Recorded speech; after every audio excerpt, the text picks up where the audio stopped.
Puji Tuhan, haleluya. Masih pagi. Haleluya. Salam sejahtera buat kita semua pada pagi hari ini. Kita bersyukur kepada Tuhan karena anugerah Tuhan, karena kebaikan Tuhan, karena pertolongan Tuhan.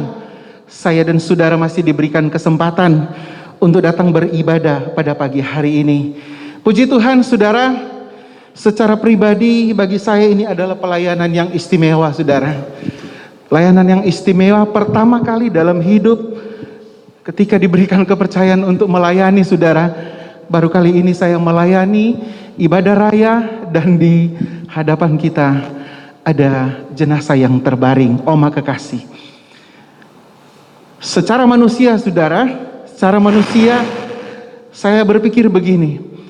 Di satu sisi hari-hari seperti ini orang sedang bersuka cita. Apalagi mendekati hari Natal, hari kelahiran Tuhan Yesus. Orang bersuka cita walaupun mungkin keadaan di luar sana, keadaan yang ada di sekeliling kita, mungkin akibat corona ada sedikit banyak berpengaruh di dalam kegiatan-kegiatan ibadah. Tapi saya percaya sukacita kita dalam menyambut Natal pasti ada dalam setiap kehidupan kita. Tetapi saudara, di satu sisi, saudara, di tengah-tengah sukacita jemaat yang lain, di satu sisi ada satu keluarga yang sedang berduka karena ditinggalkan oleh orang yang tersayang, oleh amah tersayang, oleh mama tersayang, oleh oma tersayang, saudara. Tetapi saya percaya bahwa apa yang sudah Tuhan lakukan, apa yang sudah Tuhan perbuat di tengah-tengah keluarga ini, kita meyakini, kita mengimani sebagai orang percaya, sebagai orang beriman, itu pastilah yang terbaik buat keluarga. Amin. Pasti ini hal yang terbaik yang dikerjakan Tuhan bagi keluarga besar di hari-hari ini. Puji Tuhan. Mari kita akan baca kebenaran firman Tuhan pada pagi hari ini. Kebenaran firman Tuhan pagi hari ini saya berikan tema kasih karunia Allah yang menyelamatkan. Mengapa saya mengangkat ayat ini, saudara? Mohon maaf bagi keluarga.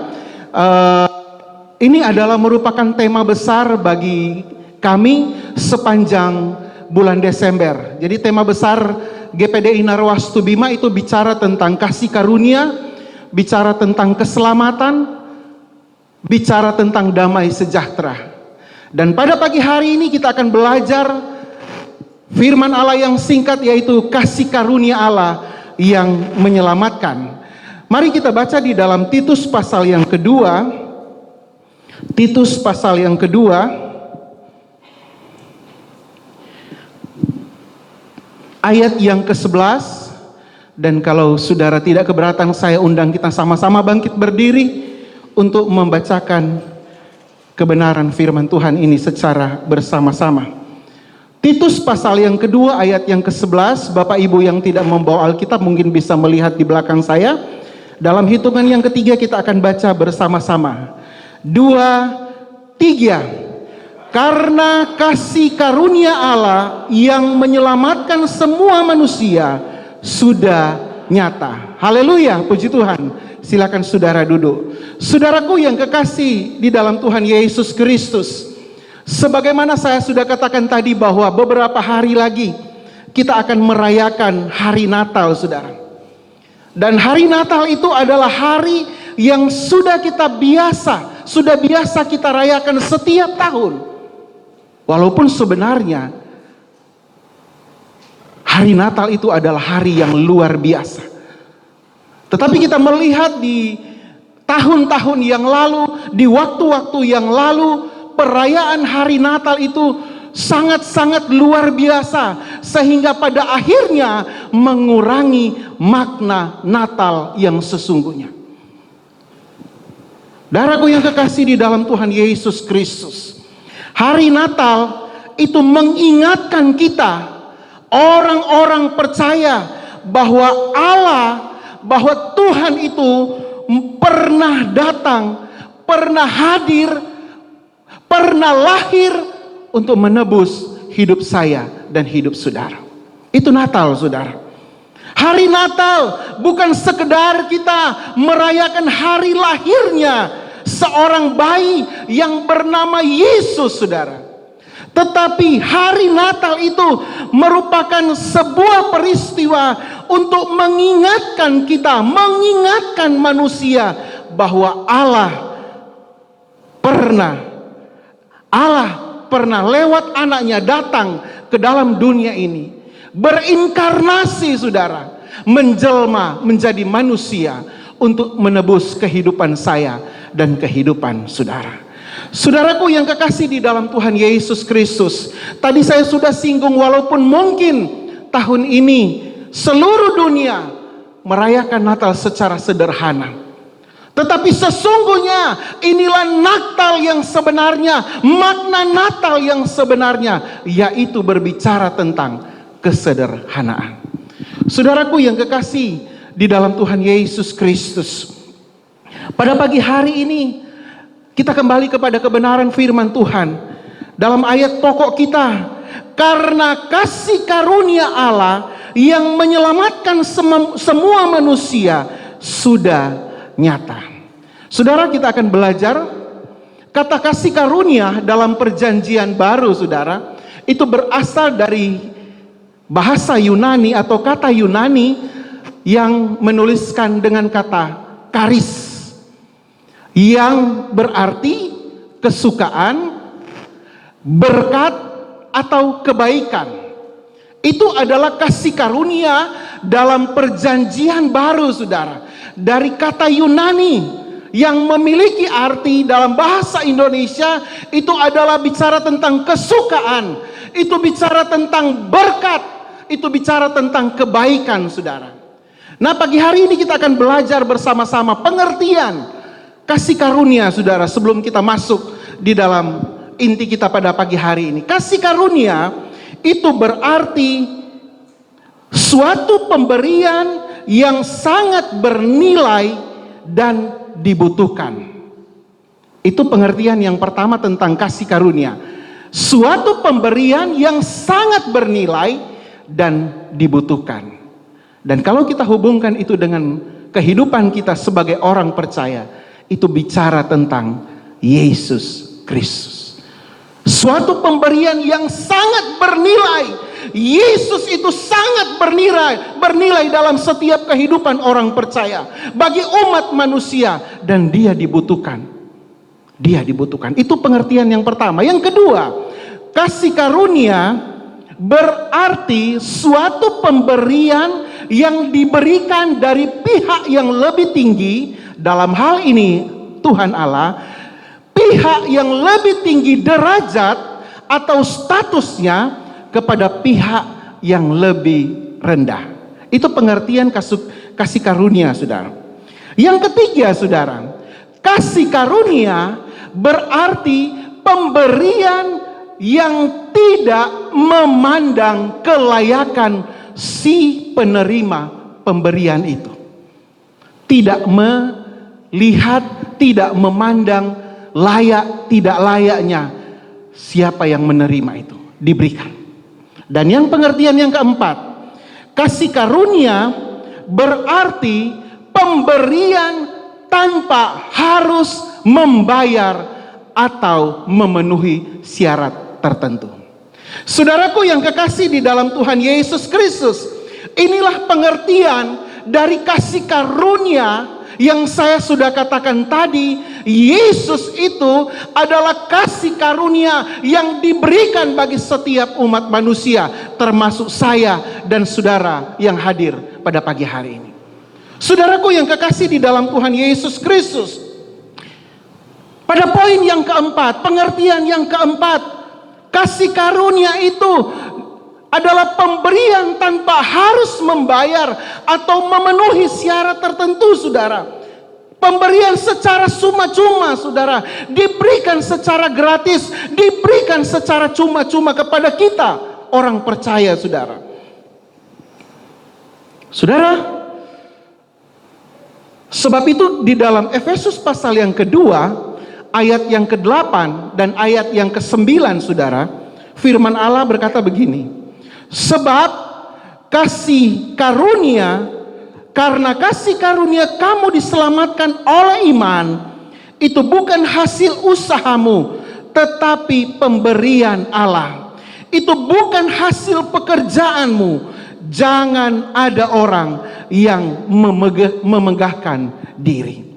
Saudaraku yang kekasih di dalam Tuhan Yesus Kristus, keselamatan yang Tuhan berikan bagi saya dan saudara itu merupakan pemberian Allah secara cuma-cuma, secara gratis bagi setiap orang yang mau percaya kepadanya. Jadi jangan pernah ada orang yang membanggakan diri bahwa saya bisa selamat, saya bisa masuk surga itu karena kebaikan-kebaikan yang saya lakukan. Itu tidak, saudara. Tetapi keselamatan itu hanya akan dialami, hanya akan diberikan oleh Tuhan kepada setiap orang yang mau percaya, yang mengakui Dia sebagai Tuhan dan Juru Selamat. Beberapa waktu yang lalu, saudara, pada waktu Bapak Gembala masih ada, saudara, saya diajak untuk melayani mama tercinta, ama tercinta, saudara. Pada waktu itu pengerja dalam keadaan sakit, saya menggantikan pengerja yang sakit untuk mengantar Bapak Gembala. Pada waktu kami melayani ama, saudara, saya sempat dengar Bapak Gembala bilang begini, "Ama, percayakah kalau Yesus itu adalah Juru Selamat?" Saya percaya, ama bilang, saudara. Saya percaya, ama bilang. Hari ini sebelum ama mengambil roti, sebelum mengambil perjamuan, percayakah ama kalau Tuhan sudah menebus ama lewat pengorbanannya di atas kayu salib? Ama bilang, saya percaya. Makanya saya terlalu yakin, saudara, bahwa ama yang kita kasihi, ibu yang kita kasihi sudah senang bersama dengan Tuhan di atas sana. Amin. Oleh sebab itu pada pagi hari ini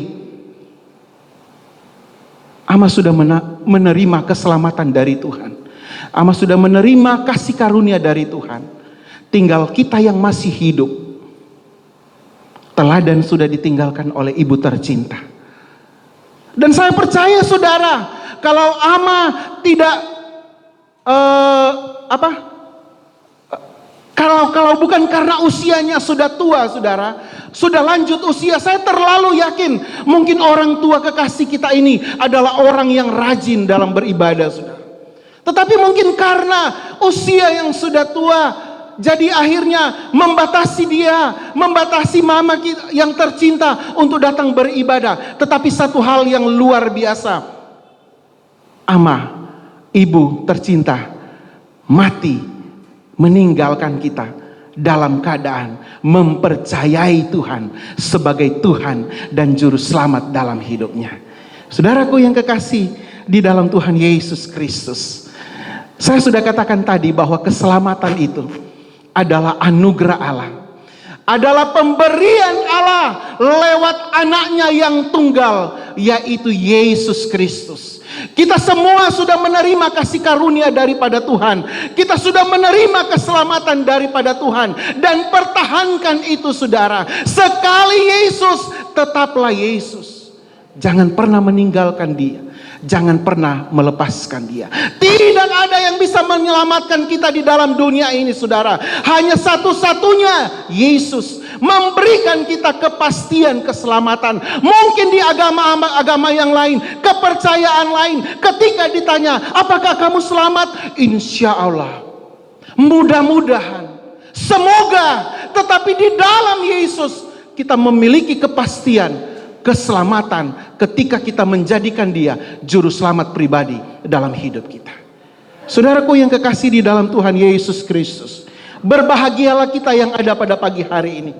Kita adalah orang-orang yang diselamatkan oleh Tuhan. Saya terlalu yakin, saudara, kalau saudara ada pada pagi hari ini duduk beribadah kepada Tuhan, itu pertanda, itu memastikan kepada kita bahwa kita adalah orang-orang yang mengakui Yesus sebagai Tuhan dan Juru Selamat dalam hidup kita. Kalau kita tidak percaya, kalau tidak percaya bahwa Yesus itu sebagai Tuhan, Juru Selamat dalam kehidupan kita, maka kita tidak akan ada di tempat ini pada pagi hari ini. Saudaraku yang kekasih di dalam Tuhan Yesus Kristus, keselamatan adalah anugerah Allah. Jangan pernah sia-siakan keselamatan yang sudah Tuhan berikan bagi saya dan saudara.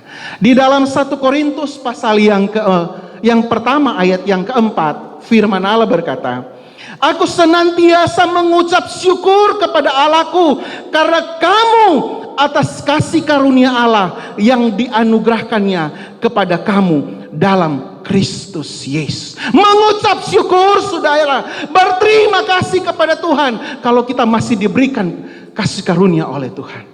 Saudaraku yang kekasih dalam Tuhan Yesus Kristus, Yesus Kristus adalah kasih karunia atau anugerah Allah bagi setiap kita orang yang percaya kepadanya. Lewat kebenaran firman Tuhan pada pagi hari ini, saudara, ada alasan mengapa kita harus, atau ada alasan mengapa kasih karunia Allah itu menyelamatkan kita, menyelamatkan saya, menyelamatkan saudara. Alasan yang pertama, saudara, alasan yang pertama bahwa mengapa kasih karunia Allah itu menyelamatkan kita? Alasan yang pertama, sebenarnya ada banyak alasan, saudara, tetapi saya hanya mengambil 2 saja. Alasan yang pertama, karena kasih karunia Allah, kita terbebas dari penghukuman kekal. Ayat yang tidak asing bagi saya dan saudara, Yohanes 3 ayat 16, setiap saat, setiap waktu dibacakan. Mungkin kita bisa baca bersama-sama. Lihat saja di dalam LCD di belakang saya. Hitungan yang ketiga, Yohanes 3 ayat 16, 2, 3. Karena begitu besar kasih Allah akan dunia ini, sehingga ia telah mengaruniakan anaknya yang tunggal, supaya setiap orang yang percaya kepadanya tidak binasa, melainkan beroleh hidup yang kekal. Amin, saudara. Kita memperoleh keselamatan lewat Yesus Kristus karena kasih-Nya, karena kebaikannya, karena kemurahannya. Kita bisa memperoleh keselamatan dalam hidup kita. Karena begitu besar kasih Allah akan dunia ini, untuk saya, untuk saudara. Makanya alasan yang pertama, saudara, mengapa kasih karunia Allah itu menyelamatkan hidup saya, itu karena kasih karunia Allah kita terbebas dari penghukuman kekal. Yang seharusnya, saudara, kita akan masuk di dalam penghukuman yang kekal, neraka, saudara. Tetapi lewat kasih karunia, lewat Yesus Kristus, saya dan saudara bisa diselamatkan. Saya dan saudara bisa diselamatkan. Saudaraku yang kekasih di dalam Tuhan Yesus Kristus, firman Allah berkata bahwa di bawah kolong langit ini tidak ada yang bisa menyelamatkan manusia, tidak ada yang bisa menyelamatkan orang-orang selain hanya Yesus Kristus. Berbahagialah kita kalau kita sudah menjadikan Dia Tuhan dan Juru Selamat dalam setiap kehidupan kita.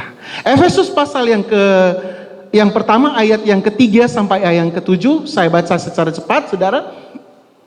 Efesus pertama ayat 3 sampai 7. Terpujilah Allah dan Bapa Tuhan kita Yesus Kristus, yang dalam Kristus telah mengaruniakan kepada kita segala berkat rohani di dalam surga. Sebab di dalam Dia Allah telah memilih kita sebelum dunia dijadikan, supaya kita kudus dan tak bercacat di hadapannya.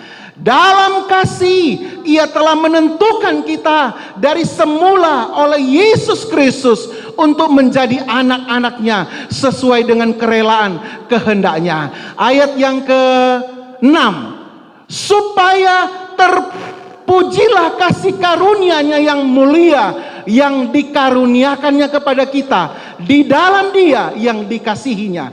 Sebab di dalam Dia dan oleh darahnya kita beroleh penebusan, yaitu pengampunan dosa menurut kekayaan kasih karunia-Nya. Saudaraku yang kekasih di dalam Tuhan Yesus Kristus, bersyukurlah kalau kita ada orang-orang tebusan dari Tuhan. Bersyukurlah kalau kita menjadi bagian atau pribadi yang menerima kasih karunia itu dalam hidup kita. Saudaraku yang kekasih di dalam Tuhan Yesus Kristus, karena kasih karunia Allah, saya dan saudara tidak jadi dihukum. Hal yang kedua, saudara, alasan yang kedua, mengapa kasih karunia Allah itu menyelamatkan kita? Alasan yang kedua, saudara. Alasan yang kedua, karena kasih karunia Allah itu memulihkan hubungan kita dengan Allah. Oh haleluya, puji Tuhan. Memulihkan hubungan kita dengan Allah. Sejak kejatuhan manusia yang pertama, hubungan antara Allah dengan manusia itu terputus. Hubungan antara Allah dengan manusia itu menjadi renggang. Tuhan marah dengan dosa yang dilakukan oleh manusia pertama, saudara. Tetapi, saudaraku yang kekasih di dalam Tuhan Yesus Kristus, lewat Yesus Kristus, lewat kasih karunia Allah itu, memulihkan hubungan saya, memulihkan hubungan saudara dengan Allah yang kita sembah. Bersyukurlah saudara, kita tidak lagi menjadi orang yang dibenci oleh Tuhan. Kita tidak lagi menjadi orang yang dimusuhi oleh Tuhan, tetapi kita menjadi anak-anak yang dikasihinya. Saudara, dalam Kolose pasal yang pertama, Kolose pertama ayat yang ke-20 sampai ayat yang ke-21, firman Allah berkata, dan oleh Dialah Ia memperdamaikan segala sesuatu dengan dirinya, baik yang ada di bumi maupun yang ada di surga. Sesudah Ia mengadakan pendamaian oleh darah salib Kristus. Juga kamu yang dahulu hidup jauh dari Allah dan yang memusuhinya dalam hati dan pikiran, seperti yang nyata dari perbuatanmu yang jahat, sekarang, ingat, sekarang diperdamaikannya dengan tubuh jasmani Kristus oleh kematian, untuk menempatkan kamu kudus dan tak bercela dan tak bercacat di hadapannya. Saudaraku yang kekasih di dalam Tuhan Yesus Kristus, pagi hari ini saya hanya ingin mengingatkan kembali kepada kita yang sudah memperoleh kasih karunia, kita yang sudah memperoleh anugerah Tuhan lewat Yesus Kristus dalam hidup saudara dan saya. Mari kita tetap teguh untuk berpegang, tetap teguh memegang sebuah janji iman kita, sebuah pengakuan kita bahwa tidak ada satu pribadi yang dapat menyelamatkan hidup kita selain satu-satunya Yesus Kristus yang sudah dianugerahkan bagi saya dan saudara.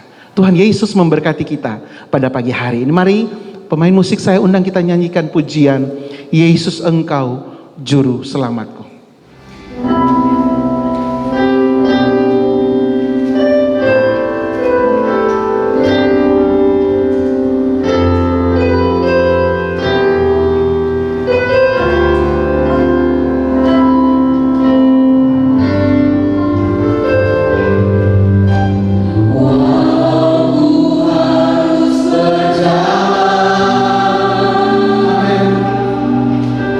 Dalam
dan Juru Selamat dalam setiap kehidupan kami, yang menjadi keyakinan kami, yang menjadi pegangan iman kami.